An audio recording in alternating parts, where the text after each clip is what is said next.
Jamaica, make we do the right thing. Make we live good today for a better tomorrow. Talk it out. Don't fight it out. The time by the Ministry of National Security is 6:30.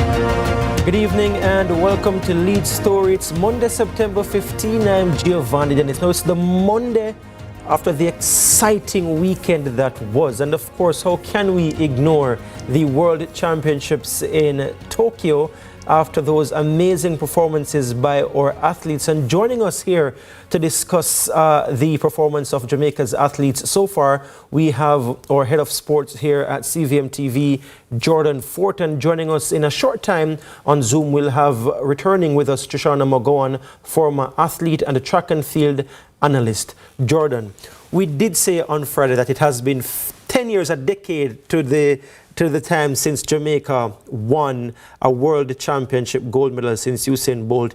We've not just won the world championships, but won two. Your assessment of the performance of the athletes?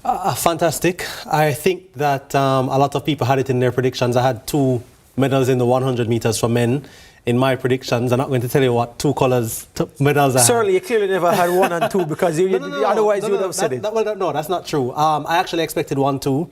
I had Kishane Thompson as a favorite to win it. I thought Thompson would have won it. Nevertheless, having seen the semi-finals and seen how Oblique Seville had performed in that semi-final, in his semi-final, as opposed to how Thompson performed in his, Seville clearly established himself as the favorite to win in the final. A lot of people still didn't want to jump the gun because Seville performed excellently in his semi-final at the Paris Olympics last year and had a mishap, obviously, and an injury forced him to pull up close to the line, essentially, and jog through the line in Paris last year. But what a fantastic performance by Oblique Seville. I think finally exercising those demons of 4th place, barely missing the podium, Paris last year, came to the party in a big way. Enough cannot be said about him. I mean, a personal best time of 9.77. He got it together when in it a final. Most. Exactly. Anytime somebody runs a personal best in a final, then you have to say kudos to that person, right? That means the timing was spot on.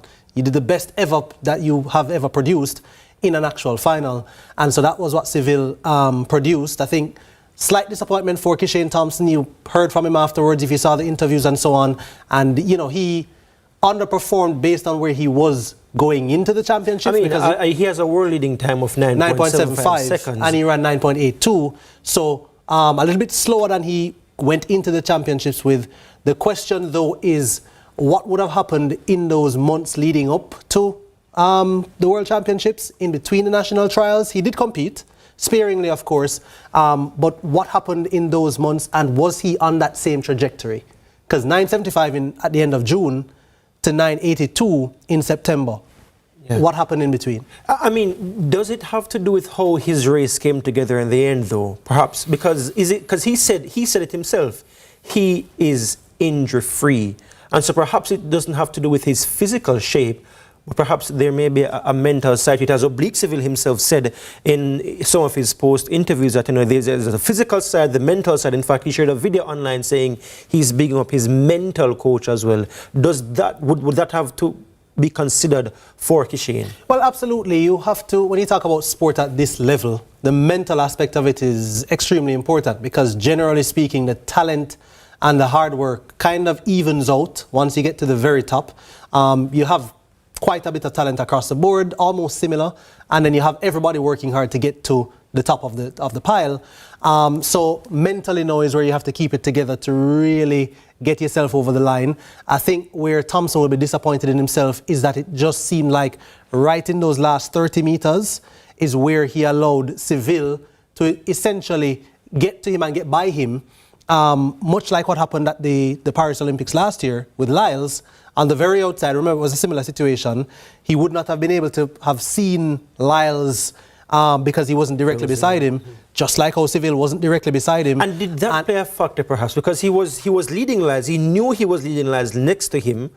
Seville was like about 2 lanes across from him. Right. He wouldn't have been in his immediate peripheral, right? And I think that that you asked if it played a factor. I think it played a big factor for Seville himself to not have to really worry about them and not feel the kind of tightness that he probably would feel if they're right along his shoulder. And then, yes, perhaps a slight factor for Thompson not being able to see him. And I think he just started to dig for the line a little bit towards the end, tightened up. Sprinting is counterintuitive, you know. The more relaxed you are, the faster you run. She tried to run faster, and anytime you try to go faster, you generally speaking tend to go slower. Yeah, I can see Trishana McGowan, who has now joined us on Zoom, literally licking her lips to come in and give her bits on this. But we will take that on the other side of this break. Trishana McGowan joining us on Zoom. You're listening to Lead Story, or watching Lead Story here on CVM TV. Stay with us, we'll be right back. We're talking about the World Championships so far for Jamaica's athletes.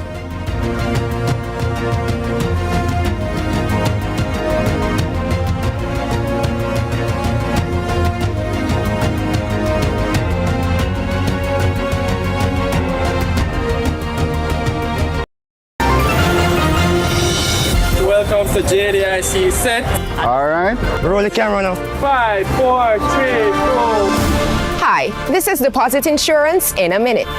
Jamaica Deposit Insurance Corporation protects deposits in commercial banks, merchant banks, and building societies. What deposit? Deposits are the money you save in the bank or a building society. For example, savings and checking accounts. In Jamaican or foreign currencies. Oh, me get what you say now. But glad every bank account when me have is protected by the JDIC. Deposit insurance is automatic and free. I like that, you know. I like that. Well, them JDIC. Money good then. JDIC. Protecting deposit for you and me. That's good.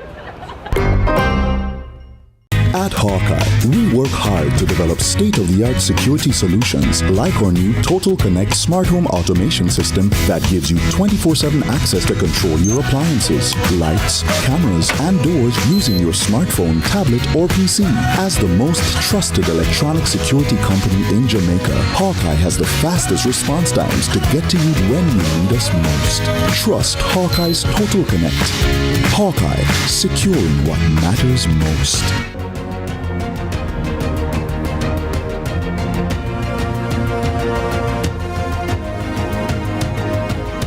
Welcome back to Lead Story here on CVM TV. I'm Giovanni Dennis. We're talking the World Championships performances so far of Jamaica's athletes. Now, Kim Collins in 2003, Usain Bolt 3 times, Johan Blake, and now Seville. Trishana McGowan, what does this say about Glenn Mills as a coach? He's now had 4 world champions over 100 meters.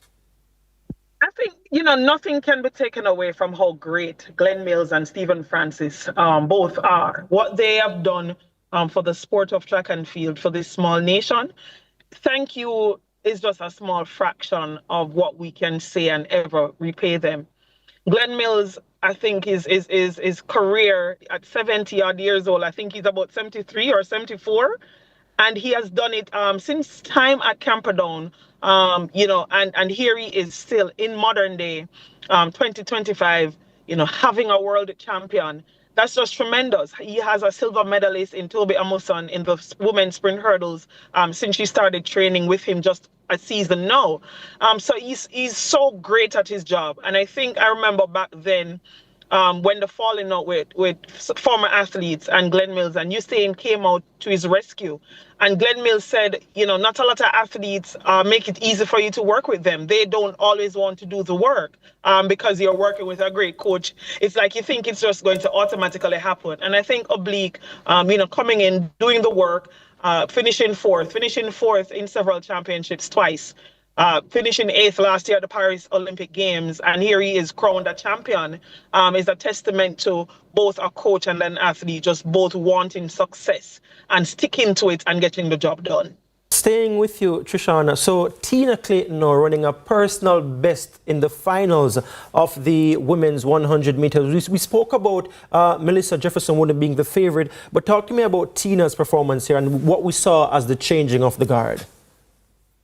At 21 years old, to hit a podium with a silver medal hanging around your neck in an event that you love, beating, a quality field to get that medal, including your idol in Shelley and Fraser Price. I don't think I can put into words, and I think neither can she following the tears you saw at that medal ceremony this morning. I think the Clayton twins, we saw them, Gio, running at Boys and Girls Championships for Edwin Allen. And many thought, would they have been one of those situations where, they got burnt out? But they're so talented, that they trusted themselves and their team to walk away from Edwin Allen earlier than expected and went into the camp of Stephen Francis, demanded by Nike, who is their sponsor. And look at the results that they're both getting. Unfortunate for Tia after following last year and injuries this year. But both sisters, I think, one with a medal, one making the team last year, they're both heading in the right direction. And we're so blessed as a nation, especially for the women's sprints, because we've seen it time and time again. Merlin Otti, Juliet Cuthbert, then we had Veronica Campbell, Tanya Lawrence. We have been rich to always be passing the baton. And passing the baton, Jamaica, does not always mean that we're going to get gold medals. But it's that we have competitors who are very, very competitive, and they stand a chance of getting into finals and can challenge for titles. And at 21 years old, I think she's very happy. We are happy that we are seeing them matriculating in front of our eyes, and we know that they can only get better. Yeah. Jordan Ford, we saw some hiccups with the hurdles this morning for Jamaica. Just give us a quick roundup of our performances so far in the hurdles, both men and women. Right. So I think obviously Akira Nugent being one of the fastest athletes in the world, we would have expected on form that she would have made it to the final. Didn't turn out for her in terms of making it to the final. Danielle Williams, who is the reigning champion, who we know will all throughout the season probably get beaten by the same competitors into third and fourth and then show up at a world championship final and beat everybody who's been beating her all year. Didn't happen for her this time around. Hit a hurdle. When you hit a hurdle in a sprint hurdles race, it basically throws off your entire race. That cost her the race. Amoy Brown failing to get there as well. So those, I guess you use the right word, Gio, hiccups or unexpected results in the end for Jamaica's women sprint hurdlers. So we didn't add a medal there. I don't know if Trishana in her predictions had from the sprint hurdles in her predictions. I did. Yes, I did have a medal. Right. Because, when you look at our field going in, Jordan, it was only right of me to, Megan Tapper also competed, of course, without injury. I thought that 3 or 4 of our women who were a part of that team for that event were capable of getting a medal. But then, how dare me, factor a sprint medal, a hurdles medal, knowing the event is a casualty waiting to happen. Because if you run that race over on Wednesday, Giovanni and Jordan, you will have a different winner. If you run that race again on Friday with the same 8 field, you have another winner. That's how unpredictable that event is. Mundo Duplantis, 6.3 meters high jump. Not Jamaican, but an outstanding performance, a world record. Absolutely. You can't say enough about Mundo Duplantis. That one is one that you mark down, Gio, before the championship start. You can bet your money. Yeah, you don't have any worries about whether that will happen. I mean, it's not like a track event where you only get one shot at it, obviously. There are 3 attempts. So Mundo Duplantis, you expect him to keep breaking his own world record 14 times now. He's broken his own world record. And, his sponsors are now begging him. I don't know if most people know this, Gio, that there are bonuses for breaking world records. And his sponsors are now begging him to stop breaking the world records because you have to pay a bonus every time. He got 100,000 bonus for breaking the world record here. That's a World Athletics Championship bonus. In addition to the $70,000 for gold medal. For gold medal. But his sponsors, it would be written into his contract that every time you break a world record, it's another bonus. Plus, there'll be a gold medal bonus as well. So he's breaking the bank. Okay. What can we expect then from Jamaica's athletes? Like, what's left to come to Sean and what are you looking for? What do Jamaicans look forward to in just about a minute? I think that we are still in good standing. Let me start by saying that we took some hits today, but when you look at the athletes who have qualified for their semifinals, hopefully they will produce more good performances to get into finals and those to come. And I think field and track, we're heading in the right direction, and we will be adding some medals. And where will our next medal come from? I can see us getting one in the women's 200 meters. Women's 200 Hopefully meters, Brian Jordan. Lepel can- Where's our next medal coming from? You're putting me on the spot. Yes. Men's 110 hurdles. Men's who? Men's 110 hurdles. Okay, so that's all the time we have, folks. We're looking at a basic summary and assessment so far of Jamaica's performance at the World Athletics Championships in Tokyo, Japan. Stay with us here on Lead Story. When we come back, we'll be speaking with the third-time returning Member of Parliament, well, Member of Parliament-elect at the moment for East Central St. Catherine, Alanda Terlong. Stay with us here on Lead Story.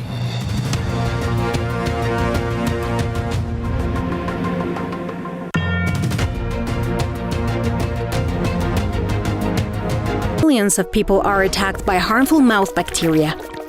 The root cause of bad breath, gum problems. Jamaica is paving the way to becoming a republic, or future or choice. The time by the Ministry of Legal and Constitutional Affairs is 6:45. Millions of people are attacked by harmful mouth bacteria. The root cause of bad breath, gum problems, cavities, plaque, and tartar. That's why Colgate combined the best science and technology in Colgate Total. Unlike others, its superior formula fights bacteria and creates a powerful protective barrier for up to 24 hours to prevent them from coming back. Take control of your oral health with Colgate Total.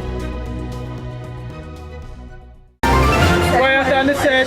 Want you to read the teleprompter, alright? Yes. Okay. Okay. 4, 3, 2. Welcome to Deposit Insurance in a Minute. Deposit insurance is a system designed to protect depositors in the event that a bank or other deposit-taking institution fails.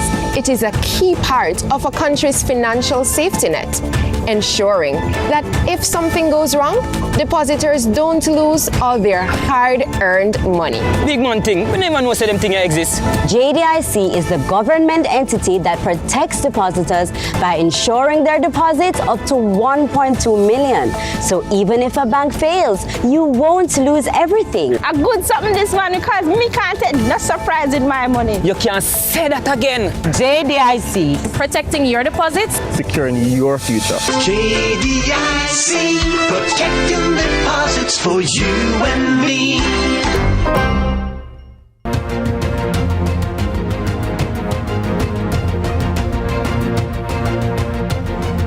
Welcome back to Lead Story here on CVM TV. Now, since February 2016, my next guest has held on to the St. Andrew East Central constituency, and he has not let it go. It makes him the longest serving Member of Parliament for that constituency for the Jamaica Labour Party, and he now joined us. So before we go into your work as a Member of Parliament and what you're planning to do for your constituency this term, you're a big sports person as well. In fact, in 2020, you were sworn in September 2020 as State Minister in the Sports Ministry. You've attended, was it World Championships or Olympics? I've been to, first of all, good evening to you and all our listeners. Good evening to my Portmore family, especially, and of course, all the Team Terralong supporters. And again, I just want to thank you all for choosing me, as Giovanni mentioned, to be the longest serving Member of Parliament for East Central St. Catherine. As well as the only member of the Jamaica Labour Party to have successfully won 3 terms in Portmore. And again, thank you all for choosing Jamaica. So yes, throughout my life, I'm an avid sports fan, and everyone knows this. I've been to several World Championships, several Olympics, and along with other events. Your favorite moment so far from the World Championships? So far, Oblique and Kishane, kudos to both of them. It was a resounding victory. We knew we were going to get 1-2. We weren't quite sure of the order, but I mean, to see Oblique just clip it, with the last few, it was really, really good. So kudos to them both. And of course, our young star, Tina Clayton, she did phenomenally well at such a young age, 21, getting a silver medal at her first major championships. Of course, she's a double junior championship winner as well. And just to see that camaraderie between her and Shelley, her mentor, and Shelley just passing the baton, the hug, the embrace. It was really, really good to see. And, and especially just having seen Shelley throughout her career, from Berlin all the way, Berlin, London, Brazil, Moscow. I've been there all, and just to see her at this point of her career, a true giant of the sports. And we're expecting more medals. I'm looking forward to more medals for both the men and the women in the 4x100 relays. Sharika has she has an excellent chance of defending her 200-meter championship. The only competition will be Melissa, but I see Melissa hasn't gone below 21.8, and Sharika has that 21.4 in her. She might go 21.7, but I see her medaling with defending her title successfully. Brian Level has a good chance as well in the men's 200. That's going to come down to, I suppose, maybe a 4-person battle, because Noah's looking well, Benarik is looking well. Obviously, Tobogo, he was disqualified in the 100, so he's looking to, get gold or something. Just checking, is this Orlando Terrelong, the Member of Parliament elect, or Orlando Terrelong, the track and field analyst? Very knowledgeable, clearly. Well, listen, with discus, Will Ralford, we have a good chance of gold right there. Tajay is looking super good with his jumps. He's been there before. He's a former gold medalist. So I see us getting 4 more gold medals and then a mixture of silver and bronze. So I'm looking at 10 medals. But but everybody knows I love sports. I've worked twice in that ministry before. Will you be going back to the sports ministry for this upcoming administration? Going back to the sports ministry, well, I serve at the pleasure of the Prime Minister. Surely you'd have gotten a call by now to indicate where you're going. You can let us know. No. I serve at the pleasure of the Prime Minister. He knows my talents. If he sees me in sports and culture and youth, I'm sure I will use my talents very well there. If he sees me in another ministry, I will use my talents well there. But I serve with the pleasure of the Prime Minister. But it is no secret that I do love sports. I love youth affairs. I love culture. That's no secret. Okay, so it's not far-fetched that you'll be heading back there? I will serve wherever I am placed. It's the prerogative of the Prime Minister. Okay, so you're not telling us if you've gotten that call as yet. Okay. We look forward to tomorrow swearing in. And again, on behalf of the Jamaica Labour Party, I want to thank all Jamaicans, because, for choosing Jamaica. Certainly the growth and the prosperity will continue. What should we expect from the Prime Minister tomorrow? What should Jamaicans look forward to as the major items that he will, speak to in terms of what we should look forward to in this upcoming administration? Well, growth and development remain top on our agenda as a government, as well as citizen security, national security. So those are top items. We can look forward to more in terms of when you look forward to the... Sorry, I just did a double look forward to. But we can look forward to that trickling down effect that persons have been asking for. So as the economy stable, if you realize, when was the last time you heard about the dollar sliding? Or when was the last time you heard about Jamaica going to the, let's say, IMF or World Bank, to borrow money and so forth? So as the economy is stable, as the economy grows, and the Prime Minister put it very bluntly, the economy can yam. Then you're going to see the trickle-down effect, increase in salaries, increase in more social welfare programs.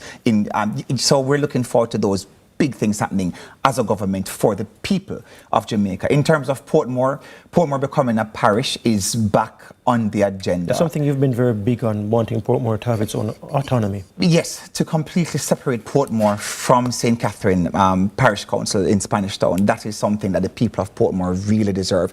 The opposition, when they were doing the politicking, there was a lot of brouhaha about Portmore wanting...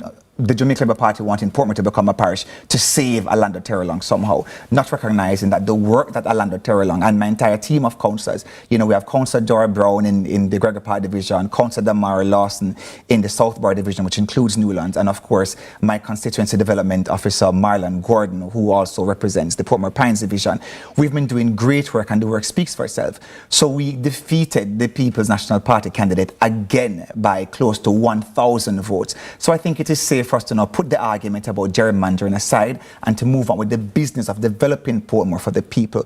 With Portmore becoming a parish, you're seeing greater autonomy, you're seeing improvements in property value, you're seeing greater improvements in citizen security, you're seeing Portmore becoming a tech hub, for our youth, more opportunities, more employment opportunities rather for our youth. I've had the pleasure of cutting so many ribbons as we've seen Portmore grow, for Price Mart, what's the next steps Courts, now for Portmore to become a parish? Next steps? So we're at it's for the Electoral Commission now, just to look back at the different issues surrounding the question of boundaries or borders and so forth, make the final recommendation. But as a government, we are solid on what the future of Portmore as a parish should look like. And you can see that as a big ticket item going forward. When should we expect that to be completed, that whole process with the Electoral Commission?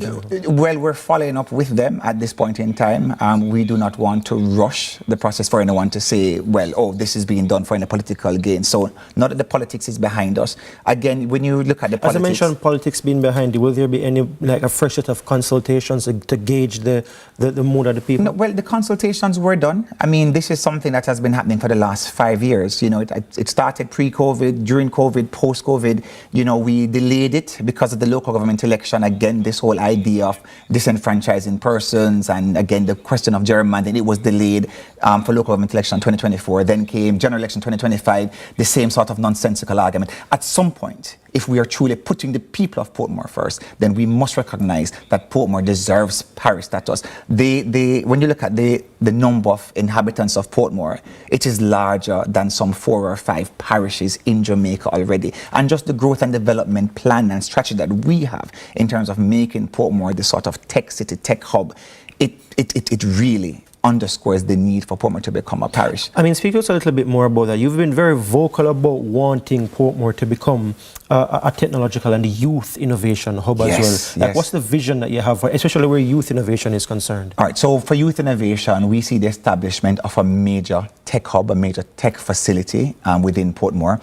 We see the development of the hospital in Portmore. We see further investment in Portmore. So, for example, I indicated I had the pleasure of opening 2 of the major BPOs that hires more than 1,200 persons in Portmore. This is the IBEX buildings right there near Silverstone, Fontana, Quartz, PriceMart, and others. So as Portmore grows, you're seeing greater local and foreign investor confidence in Portmore.